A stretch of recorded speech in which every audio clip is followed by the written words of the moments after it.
Hello everyone, welcome back to my YouTube channel. আমি মাসুদুর রহমান, চলে এলাম নতুন আরেকটি ভিডিও নিয়ে। আপনারা সকলেই জানেন আফরান নিশু কিন্তু তার দুটি সিনেমার ঘোষণা অলরেডি দিয়ে দিয়েছে, যার প্রোডাকশন হাউস হচ্ছে বাংলাদেশের আলফা আই এবং কলকাতার এসবিএফ। এই ঘোষণা আসার পর থেকেই অনেকে ভাবছে তুফান সিনেমায় আফরান নিশু কি আছে, বা তুফান সিনেমার ভিলেন কি আফরান নিশু। আফরান নিশুকে কি ভিলেন হিসেবে এখানে চমক রাখা হয়েছে? যদি এরকমটি হয় তাহলে আসলে কেমন হয়? আমি তো মনে করি যদি এমনটা হয় তো তুফান সিনেমার এই মুহূর্তে যে ক্রেজটা বাংলাদেশ এবং পশ্চিমবঙ্গে রয়েছে তা তো কয়েক গুণ বেড়ে যাবে। এই দুই নায়কের যে ফ্যানবেজ রয়েছে, যখন এই সিনেমাটা হলে আসবে এবং তারা দুইজন যদি এই সিনেমায় থাকে, তাহলে কি একটা অবস্থা হতে পারে আপনি চিন্তা করে দেখেন।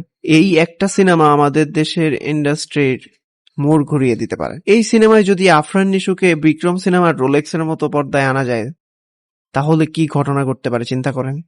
আমি তো চাই আফরান নিশো এই সিনেমায় থাকুক।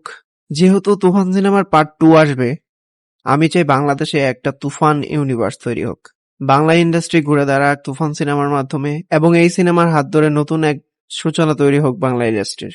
আপনি তুফান নিয়ে এই মুহূর্তে কি ভাবছেন, এবং আফরান নিশু তুফানে থাকা নিয়ে কি ভাবছেন সেটা অবশ্যই কমেন্ট করবেন। তার সাথে আমার ভিডিও যদি ভালো লাগে আমার চ্যানেলটি অবশ্যই সাবস্ক্রাইব করবেন এবং কি আমাকে সাপোর্ট করবেন। তো দেখা হচ্ছে পরবর্তী ভিডিওতে। Bye bye.